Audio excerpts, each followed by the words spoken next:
Hello?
All right, folks, coming up on Roland Martin Unfiltered for Tuesday, December 11, 2018. Black women are the true base of the Democratic Party. with the results of a special midterm exit poll of black women, how they voted in 2018, and what happened in Florida that could have contributed to the loss of Andrew Gillum, a lesson for Democrats who don't support school choice.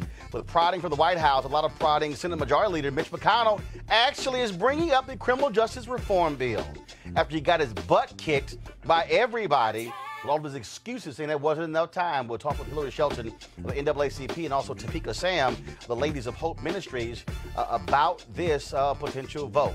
The reality star president of the United States, Donald Trump, got owned by Nancy Pelosi and Chuck Schumer in the Oval Office today. Wait until you see the video. Also, John Kelly is out as White House Chief of Staff, but he still will not apologize, be man enough to apologize for lying about Congresswoman Frederica Wilson of Florida. Also, Republican Utah Congresswoman Mia Love leaves the House in January, and she's constantly complaining about the Republican Party's relationship to African Americans and other people of color. Why won't she come talk to black media? I got some thoughts about that. And also, we have updates on the woman whose baby was torn from her arms by the police, the man who murdered Heather Heyer in Charlottesville, as well as election fraud in the North Carolina Congressional District, and of course, the case of the Tennessee woman who had to serve 51 years for killing the man who made her a sex slave. And yes, our annual story, another crazy-ass white woman, this time a sheriff's deputy in Tennessee who wouldn't let a sister do her job as a nurse. Time to bring the funk on Roland Martin Unfiltered. Let's go. He's got it. Whatever the biz, he's on it. Whatever it is, he's got the scoop, the fact, the find. And when it breaks, he's right on time and it's rolling. Best believe he's not putting it down from sports to news to politics. With entertainment just for kicks, he's rolling. It's on go, roll, y'all. It's Roland Martin, yeah. Rolling with Roland now.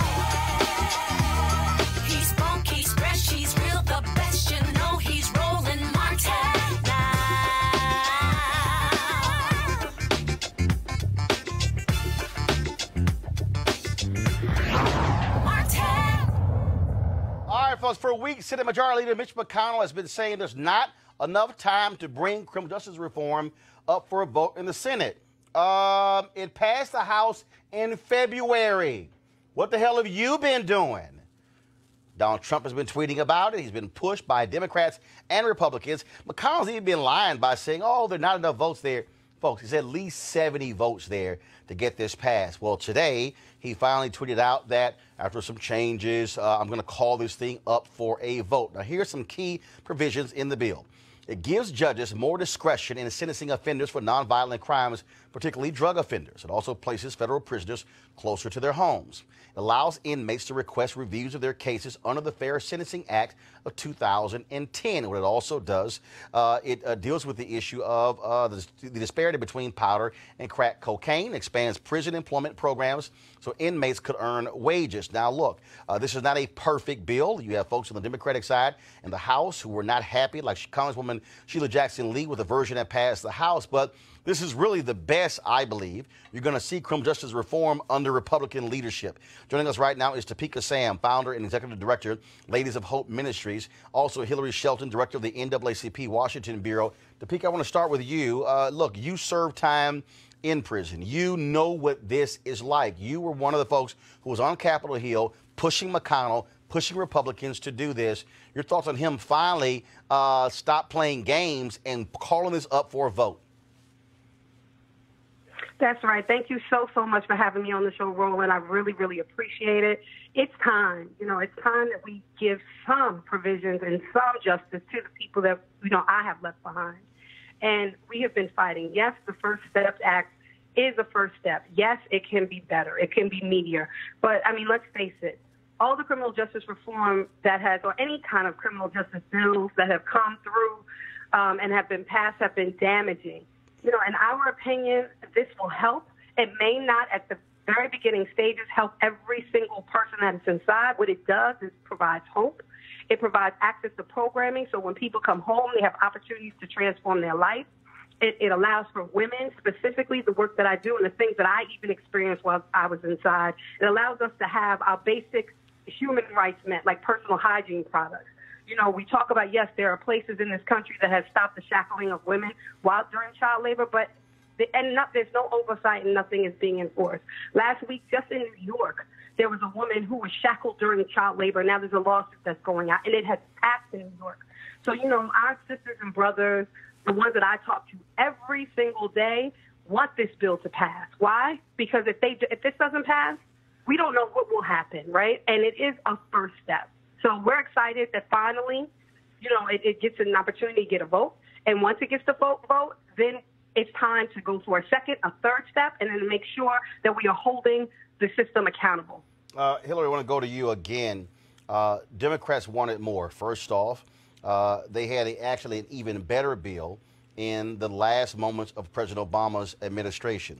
The belief among Democrats is, oh, Hillary Clinton is going to win. We can get a better bill. Well, Donald Trump won. And so this was one Congresswoman Sheila Jackson Lee did not support. She jammed me up when I was at the Houston Rockets playoff game against Golden State saying it's a bad bill. And I said, well, Congresswoman, if it's such a bad bill, why did Cedric Richmond vote for it, chair of the Congressional Black Caucus? Why did Congressman Jim Clyburn vote for it? Is this the best bill you believe, Hillary, that we could get out of a Republican-controlled Congress? No, what we're seeing is an evolution.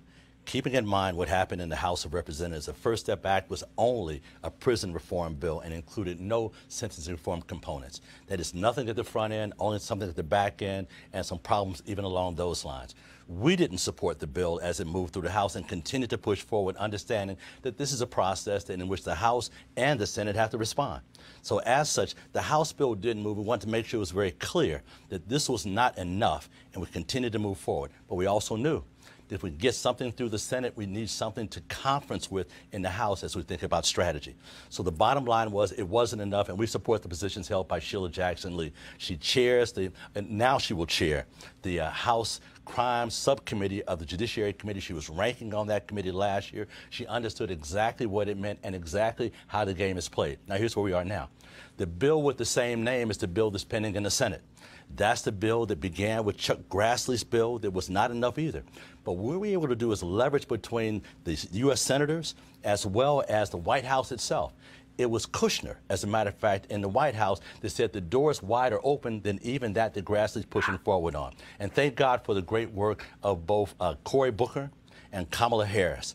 They both understood. Well, on the Senate side, but the Senate side, the person who was doing the heavy lifting on the House side was Congressman Hakeem Jeffries. No question. While other things were going on, we knew the bill was weak, but it was all we had. Let's keep it alive, but let's see how much we can do to grow it. That's the way this process works. In essence, we want to continue the pressure, and we did. Half of the CBC members did not support that bill, and half did. But that's okay. We played the game that way before, and we understood we're grown-ups. We see how that kind of piece of it works. We were able to get something out of it. The way things work on Capitol Hill, if you have a lesser bill in the House and a better bill in the Senate, when you come together in conference, you want to make sure that you have something you can negotiate. If we said the bill in the House is all we needed, that's the best we've gotten out of the Senate. But what we have now working in the Senate is something much stronger, much more comprehensive that gets those front-end issues of sentencing reform, those things like mandatory minimum sentences, which is a huge deal, giving more discretion to judges to actually move outside of the sentencing range that are very much there as well. We want to make sure that we have a number of things in place, including, as she mentioned, the shackling of women giving birth in our prisons. Those issues we wanted to have addressed as well. As things are set up now, we believe we're going to have much, much more if we're able to get this Senate bill through as things are even now, and we're still continuing to push for some components will help even strengthen it even more. In essence, the system works as long as we understand how to work the system. Topeka, I want to go back to you again. Jared Kushner was the one who was pushing this inside the White House. His dad served time in federal prison. He knew what that was like, not being able to talk to his father, having restrictions, making phone calls. I met with him for an hour in May to get an understanding if this White House was serious about this. He was facing significant obstruction from the likes of then Attorney General Jeff Sessions. You also have, of course, Senator Tom Cotton of Arkansas, who was making lots of noise here as well. They were holding up. The sheriff's organization withdrew their support. But the reality is there are a number of other police organizations that were also supportive of this particular bill. And so can you talk about what it was like, first of all, being African-American, being somebody who served time in prison, having to deal with people who are highly critical of folks like you for daring to even work with the Trump White House or work with Republicans on this particular bill? Right. Thank you. To be honest, for me, it didn't matter. My people are what matters. It's people over politics. Right, despite how I may feel about every individual person who's in Congress from state to state. I mean, Sister Sheila Jackson Lee, I love her, I appreciate her work, but she also serves a position where she feels you should build nurseries inside of prisons. My position is that why would we do that? If a woman can be with her child, she should be able to be home with her child. So there's ways that you can have alternatives to incarceration. The problem is that, as you stated, people have not served time inside of a prison. And so they come from this expertise, yet it's not a lived expertise. The reason why this bill has been pushed so heavily is because it's been people on the ground who have been directly impacted, who has actually helped to inform what goes in this bill. And yes, it is a little bit more depth because the sentencing reform is in it. And is it enough? Absolutely not. We need to do some things, for me, which we can continue to push forward and do that will help to bring and reverse the injustices that have people serving life in prison right now. But as it states right now, as far as I'm concerned, it's almost like miss me with it. If you haven't lived my experience, then you can't tell me what's best for me. Now, obviously, the vote will be taken, hopefully, barring any sort of gains from Mitch McConnell. And again, if it passes, things get resolved, and of course it goes to Trump's desk for his signature. Topeka, I want to ask you again, Topeka, what you have now is you have Republicans who are finally waking the hell up, who realize all that tough law and order crap for years, it was destroying the budgets of states. And I tell people all the time, I don't care what your motive is. If your motive is financial, that's fine with me. If you can be motive, yours can be financial, somebody else can be moral. It doesn't matter as long as the policy gets changed to help people. That's right. And I mean, we think about the fact that it was Democrats and Republicans that got us to this place. It's going to take Democrats and Republicans to get us out of this place. And that's the bottom line. We can point blame, we can point fingers, but everybody needs to be accountable because we are why we are here today, because nobody wanted to take up the issue boldly and in a sense of urgency in the last several years. When President Obama came in and he did the CP14, the Clemency Initiative, which was great, it still was not enough. And so now it happened the last year of the second term of his presidency. And so we need to look at what we are all doing in order to change the criminal legal system, and it is every single one of us is responsibility. 1 in 2 families in this country, with a report that just came out the other day from Forward, 1 in 2 families in this country have an incarcerated loved one. 1 in 4 women have an incarcerated loved one. This has got to stop. Final question for you, Hillary. And that is, first of all, there are 2.3 million people who are in prison or jail in America.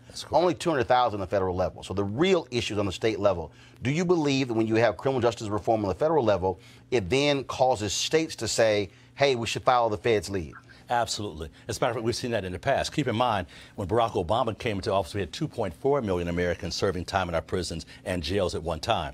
Because of a number of the initiatives coming out of the Obama administration, coming from the U.S. Congress, keeping in mind, at the time he came in 2008, the majority leader of the Senate was Harry Reid, who supported criminal justice reform as well. And, of course, Nancy Pelosi, who continues to be on the front line of supporting those in the Judiciary Committee under her leadership trying to address these concerns as well. The bottom line is that as we're looking at things moving forward, we were able to achieve a lot of leeway to the point that we're even having contracts signed or not signed anymore between private prisons as we saw the numbers going down altogether. So we know what works. We know that the Trump administration has come in, Jeff Sessions very particularly, repealed a number of those provisions that came even as guidances from Eric Holder, our first African-American Attorney General of the United States, as he instructed his prosecuting attorneys not to include weight. There was the trigger in drug crimes that began to utilize mandatory minimum sentences.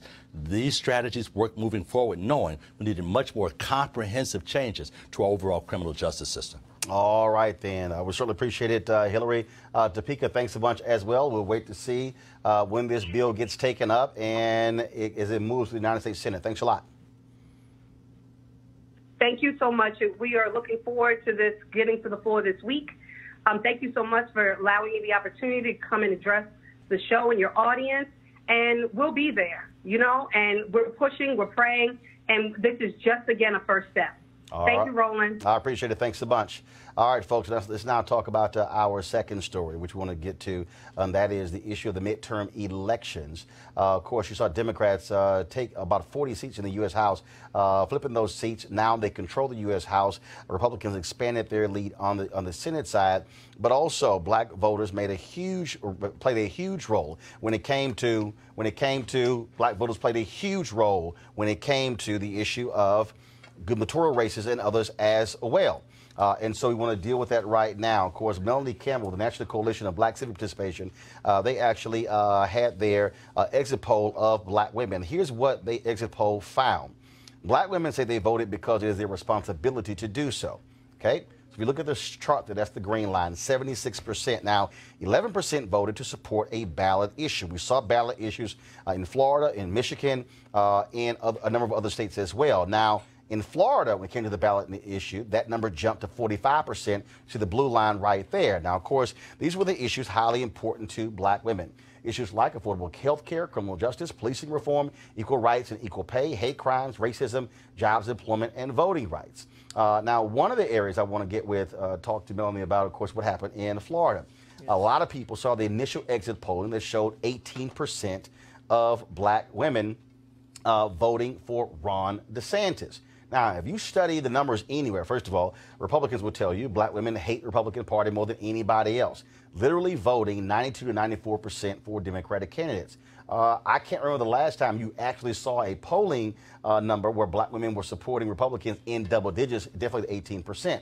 Remember, Andrew Gillum lost by 31,000 votes to Ron DeSantis in Florida. And so joining us right now is Melanie Campbell with the National Coalition of Black Civic Participation and the Black Women's Roundtable. So Melanie, I want to talk with Florida first. So can you explain that 18%? Because a lot of folks were like, oh my goodness, what the heck happened? Right. And I said, Okay, you're going to be surprised when you find out. What was the case there?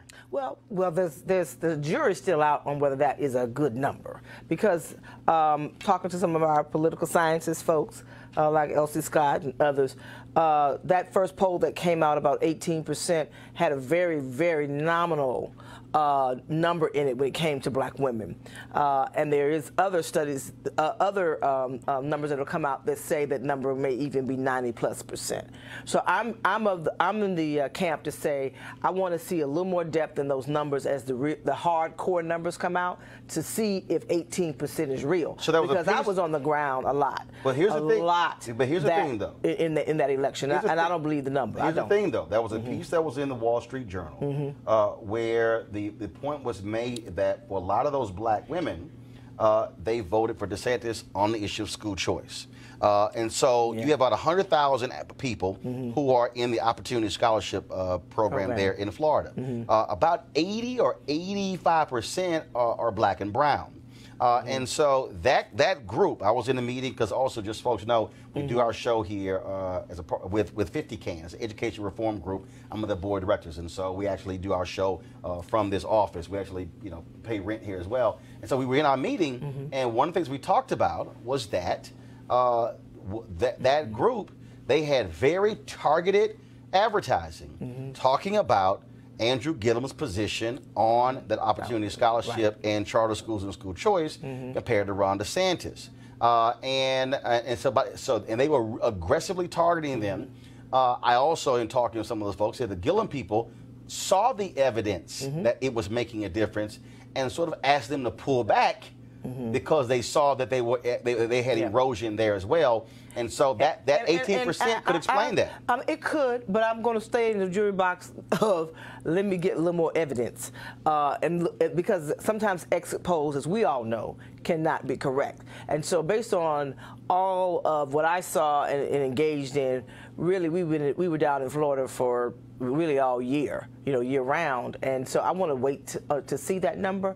But I will say that, as you were pointing out, the results of our Election Day exit poll, what we do know for sure is when it came down to that ballot initiative around Amendment 4, especially, that we know it had a major influence. So the issues around voting rights and issues around criminal justice reform, those kinds of issues were very much what I heard when I went into communities and knocking on doors. I honestly didn't hear a lot of people even talking about education. Not saying that it's not important, and it may be based on where we're working. But also remember, that was not what came out in the conversations, in the town hall meetings, in the places that I was involved. But that was I'm not saying but here's not. the piece. That was the conversation, though. What we do know is that when you look at the balloting, there were a number of people who voted, let's say, in the Bill Nelson race who didn't vote in the Andrew Gillum race. And then, of course, you had a much higher number of people who voted for the ballot initiative. Yeah, more people voted for the ballot initiative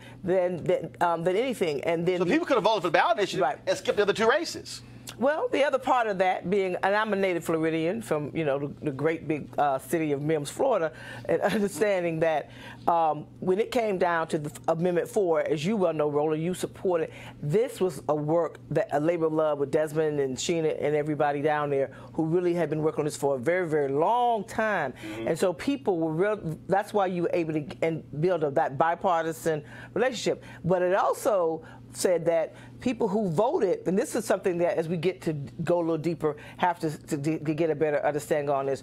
Okay, if you voted for Amendment 4 and Gillum supported Amendment 4 and the other, Scott for Senate and DeSantis didn't, but you voted for that, but you voted for the people who didn't support it. So there's more that has to be done and delve deeper. Look, here's the piece. People vote for different reasons. Exactly. Folks have different interests. And the reason I'm making the point about, again, when you saw the 18% and you saw Gillum lose about 31%, look, it is a lesson. It is a lesson to Democrats who run and who might be strong school choice voices against, because you have to understand, people vote for various reasons. For various reasons, and if you have black women out there, black mothers and black fathers who are saying, yo, the most important thing is education to my kids, they might say, I'm a single issue voter.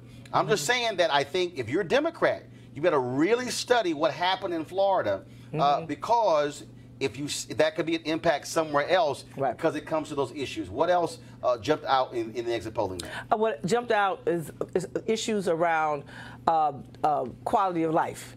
Number one issue, one of the number one issues was affordable health care, right? Concerned about affordable health care being protected, protecting Medicare, Medicaid, and Social Security. And Roland, what was interesting, as we delved in, we had a lot of good numbers with Gen Z, Gen X, as well as older, middle and older voters, black women voters, and those still were the key issues for black women. And so that's for us as we work to get ready for 2019 and 2020, because one of the things people said, well, the only thing people were voting for was going to be on health care. No, it was other kinds of concerns as well. And when you delve deeper in the state, like you talked about Florida, in Georgia, one of the things that we do have deeper numbers that we didn't put out yet. But in Georgia, you know, with the voting rights, so people are paying attention to issues, but it all gets down to quality of life issues, economics, and justice. Like if I had to kind of put them in two big buckets, economic issues and social justice issues stood out. And Roland, remember, we released our poll that we do with Essence in September.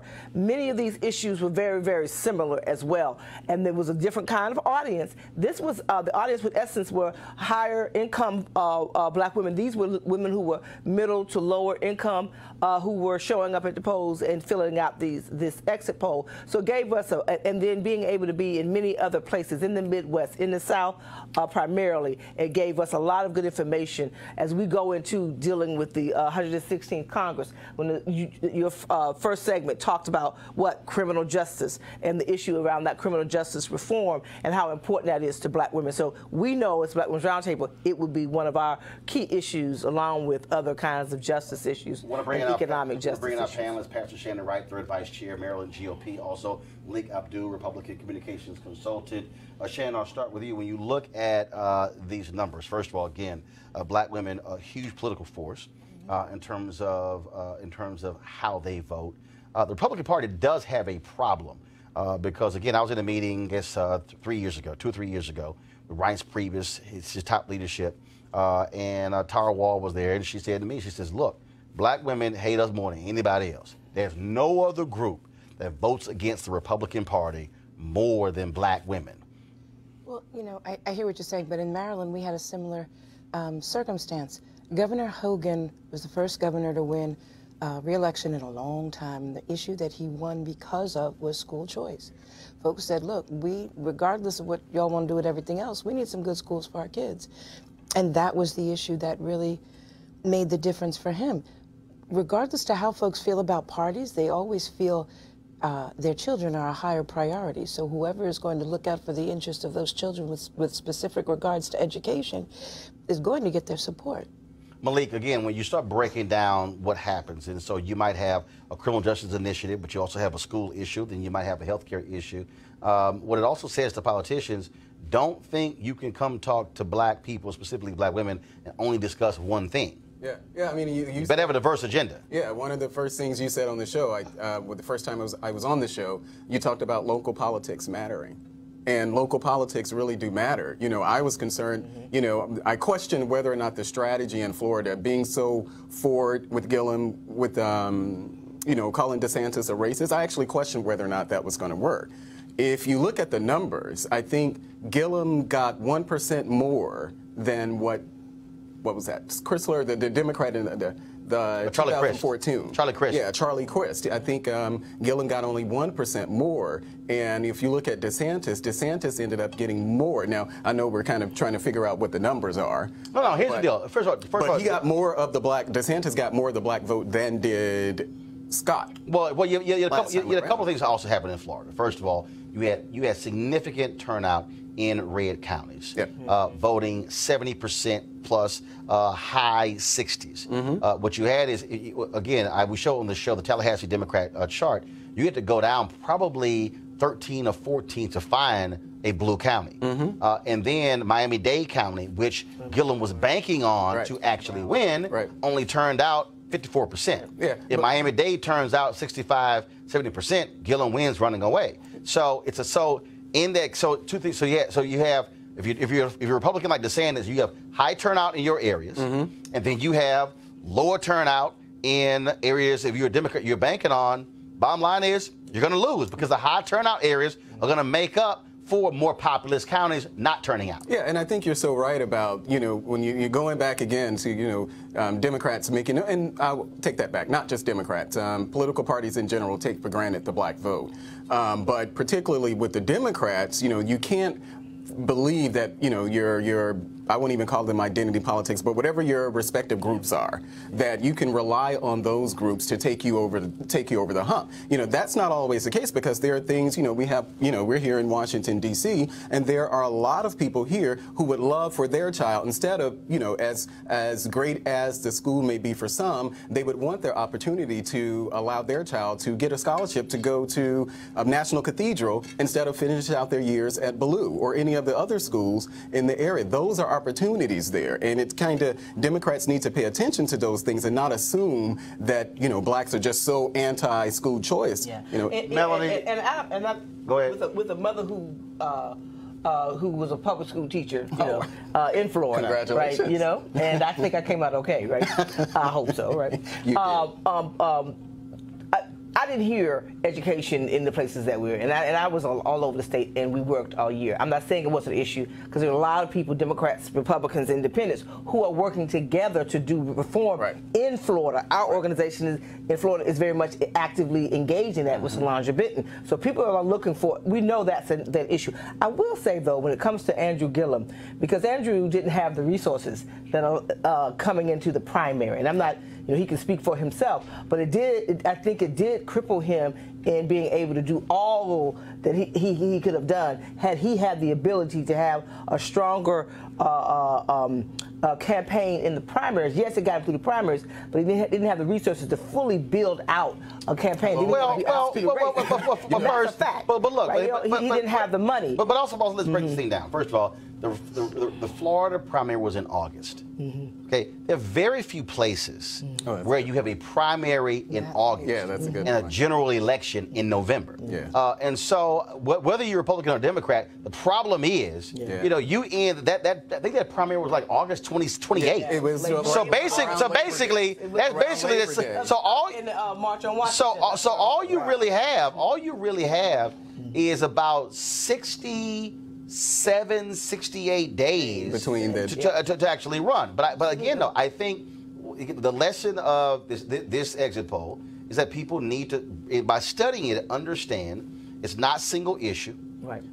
And also understand that in tight races, 20 or 30,000 here, 10,000 here, over here can make a difference between whether or not you win or lose. Melanie, final comment before we go to the next story. I did want to point, you said something about the race issue. That wasn't something that folks went to. It came to folks, right? And it wasn't something, when I was in small towns, like the town that I'm in and other places, people weren't looking for that, including even Andrew. He wasn't looking for that as a wedge issue. The candidate who won brought that issue. But I actually think two folks, and in this climate, racism and hate crimes is like high on the list for concern for black women. So you cannot ignore when people are doing those kind of dog whistle politics when it comes to race. It's not that you bear down on it, but you have to push back against it. But I just want to because we're seeing things that are happening, and we've been seeing these things happening, especially over these last 2 years. Just the reality of what's happening with people being impacted by racism and all the kind of violence that's taking place in this country. You cannot be silent about things like that because it affects people's lives. Just very quickly, I think there's a study on how to run in a race like that. If you look at Gillum, Abrams, and Espy, totally different in how they chose to run. Abrams and Espy were much less hesitant to be as forceful as Gillum was in running against that Here's race. the bottom line, all three lost. So at the end of the day, you can sit here and nitpick what happened. All three lost. All right, folks, we go to what happened today at the Oval Office. There was a reality show competition taking place there where Donald Trump versus Nancy Pelosi and Chuck Schumer. They wanted it to be a private conversation. Donald Trump said, no, Bring the cameras in. I want to be public. He might be regretting that decision. Press play. Well, thank you, Mr. President, for the opportunity to meet with you so that we can work together in a bipartisan way to meet the needs of the American people. I think the American people recognize that we must keep government open, that a shutdown is not worth anything, and that you should not have a Trump shutdown. You have the White House, did you say Trump? Shutdown. You have the White House, you have the Senate, you have the House of Representatives, you have the votes. You should pass it right now. No, we don't have the votes, Nancy, because in the Senate we need 60 votes. No, but in the House, and we don't you have. could bring it up right now. Yeah, but today. I can't, excuse me, but I can't get it passed in the House if it's not going to pass in the Senate. I don't want to waste time. Well, the fact is you can get it started that way. The House we can get passed very easily, Okay, and we then do. do it. Then But do the it. problem is the Senate, because we need 10 Democrats to vote, and That's they not won't the vote. point, Mr. President. The point is that there are equities to be weighed. And we're here to have a conversation in a Correct. prayerful way, so I don't think we should have a debate in front of the press on this. But the fact is, the House Republicans could bring up this bill, if they had the votes, immediately and set the tone for what you want. If we thought we were going to get it passed in the Senate, Nancy, we would do it immediately. We'd get it passed very easily in the House. No, that's We not would the get point. it, Nancy, I'd have it passed in 2 seconds. It doesn't matter, though, because we can't get it passed in the Senate because we need 10 Democrat votes. Well, That's the problem. again, let us have our conversation, then That's we can right. meet with the press again. But the fact is that legislating, and which is what we do, Right. you begin, you make your point, you state your case. That's what the House Republicans could do if they had the votes. But there are no votes in the House, a majority of votes, for a wall, no matter where you start. Exactly right. You don't have to If I needed the votes for the wall in the House, I would have them in one session. Well, then would go be do it. done. Go do it. It doesn't help because we need 10 Democrats in No, the don't Senate. put it on the Senate. Put it on. course. Put it on the negotiation. Okay, let me ask you this, and we're doing this in a very friendly manner. It doesn't help for me to take a vote in the House where I will win easily with the Republicans. You will not win. It doesn't help to take that vote because I'm not going to get the vote Don't put of it the on Senate. I need Mr. 10 President. senators. That's Mr. the problem. President, you have the White House, you have the Senate. I have the you White House. The White of House is done, Representatives. and the House would give me the vote if I wanted it. But I can't because Well, I you need, can't- Nancy, I you need 10 can't. votes from Chuck. No, All right, let me Mr. say President, something here. Let me just say one thing. The fact is, you do not have the votes in the House. Nancy, I do. And we need Well, border let's take the security. vote, we'll Nancy, find out. Nancy, we need border security. It's very simple. Of course we do. We need border security. We do. People are pouring into our country, including terrorists. We have terrorists. We caught 10 terrorists over the last very short period of time. 10. These are very serious people. Our border agents, all of our law enforcement has been incredible what they've done. But we caught 10 terrorists. These are people that were looking to do harm. We need the wall. We need, more important than anything, we need border security, of which the wall is just a piece. But it's important. Chuck, did you want to say Yeah, something? here's what I want to say. We have a lot of disagreements here. The Washington Post today gave you a whole lot of Pinocchios because they say you constantly misstate how much the wall is built, how much of the wall is built, and how much is there. But that's not the point here. We have a disagreement about the wall, Washington whether Post. it's effective or whatever. Not on border security, but on the wall. We do not want to shut down the government. You have called 20 times to shut down the government. You say, I want to shut down the government. We don't. We want to come to an agreement. If we can't come to an agreement, we have solutions that will pass the House and Senate right now and will not shut down the government, and that's what we're urging you to do. Not threaten to shut down the government, You don't because wanna let me shut just down the finish, government, Chuck. because you can't get The your last way. time you shut it down, you yeah, got let me killed. say something, Mr. President. You just say my way or we'll shut down the government. We have a proposal that Democrats and Republicans will support to do a CR that will not shut down the government. We urge you to take it. And if it's not good border security, I It won't is take it. very good border And if it's not security. good border That's what the security, border I won't security take it. asked for. It's what the Because board... when you look at these numbers of the effectiveness of our border security, and when you look at the job that we're doing You with our just said it is military- effective. Can I tell you something? Yeah, you just said it's Without effective. a wall, these are only areas where you have the walls. We wanna do Where this- you have walls, Chuck, it's effective. We- Where you don't have Wait a walls, second. it Let's is not call a halt effective. to this. Yeah. Let's call a halt to this. We've come in here as the first branch of government, the Article 1, the legislative branch. We're coming in good faith to negotiate with you about how we can keep the government Open. We're going to keep it open if we have border security. If we don't have border security, Chuck, we're not going to keep it open. I'm with you. We are going to have border security. And it's the same border. You're bragging about what has been done. By us. We want to do the same thing we did last year, this year. That's our proposal. If it's good then, it's good now, and it won't shut down the government. Chuck, we can build a But that's much it. bigger Let's section with debate. more money. Let's debate in private. Okay? Yeah. Let's debate in private. That is devoid, frankly, of fact, and we can. We need dispel border that. security. I think we all agree that we need border security. Yes, Is that we right? do. Good. We do. See? We get along.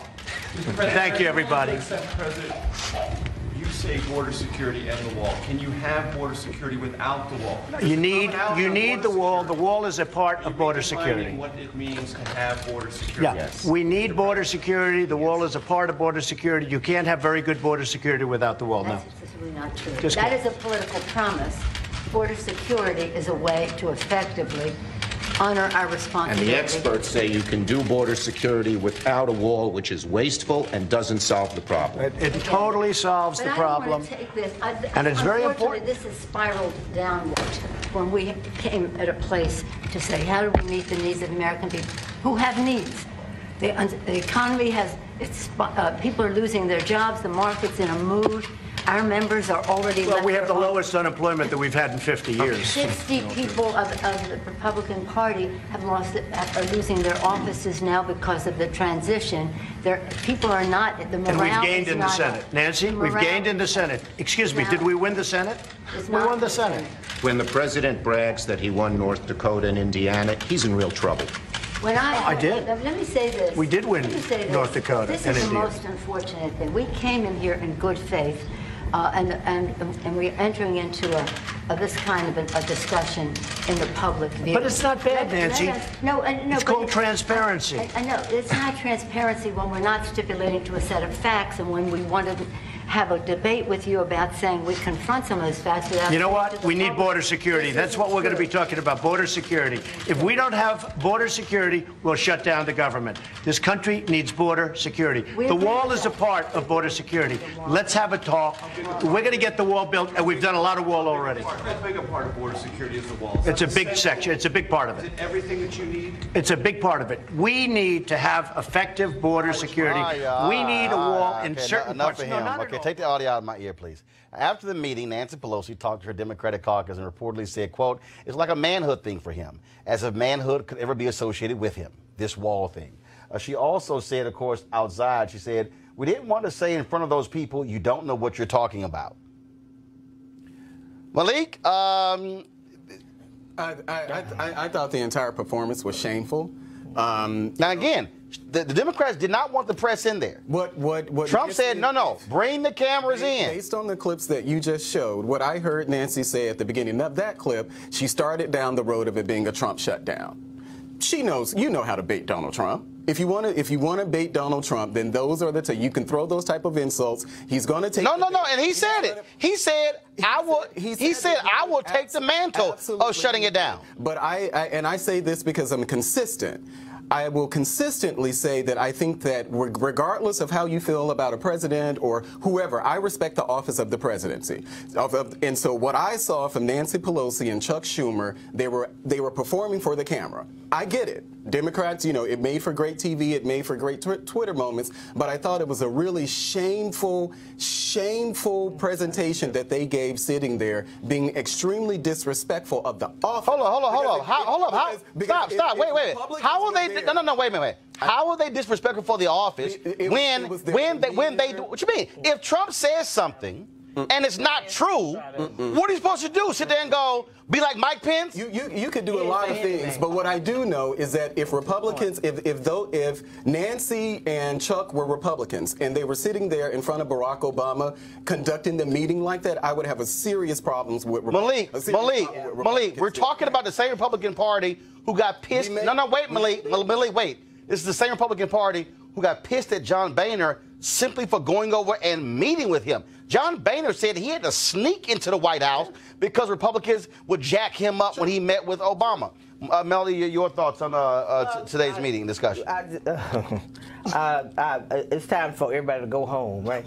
But looking at that, I saw Nancy Pelosi really trying to mediate what I saw as a boy fight going on or something between two people. I felt she was trying to bring it back, and at the end of the day, that the president should have had that meeting in a proper fashion, because when you bring the cameras in, you are not having a meeting. You normally bring in the cameras in so you can tell people what happened, and so you can have an honest dialogue. So I think the whole thing was a showcase by allowing the press to come in, knowing that you have to get down to some serious business, handle the people's business. It's not about, that wasn't transparency that was there. But here's the other piece, Shannon. Showing I'm the biggest and the baddest, and it stops. But Shannon, here's the other piece. He doesn't have the Republican votes. He doesn't. That's why she said, dude, you don't have them. Oh, I can get them in a second. He doesn't have them.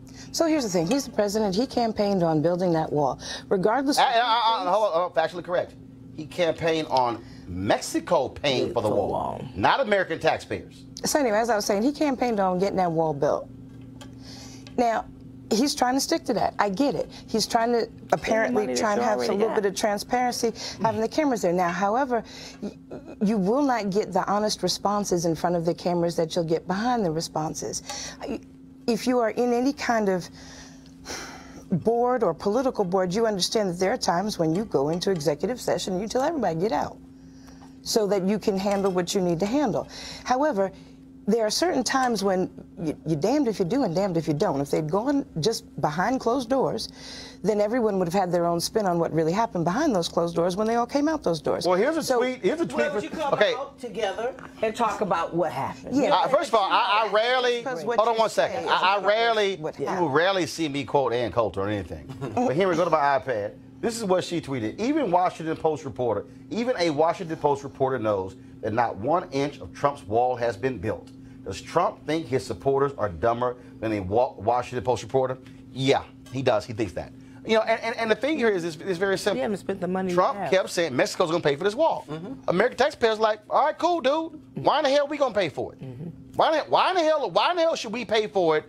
Not only that, you can't actually build a wall along the U.S.-Mexico border. And that's why you just cannot. That's why I think the entire conversation, at least in there, it was around the issue period, it's a bit disingenuous, because everybody knows, when they say, we're kind of stuck on a wall. So we're stuck on this word. But that's where he is. But I'm pretty confident that Trump does not believe that you can build a wall across the entire U.S. border. Okay. There may be people, and there may be some of his supporters who believe that. So why is Trump then? It's symbolic. So why is Trump then threatening, if I don't get the money for the wall, I will shut the government down? It's symbolic. If you remember where it started, I think it was last year, it was $25 billion. So they went down from $25 billion to $1 billion, and this is what's in there now. What Chuck Schumer is saying, well, you got the same thing that you got last year. Trump is asking for $5 billion. So we went from 25 to 1. He's asking for 5. They can make sure they can negotiate. I say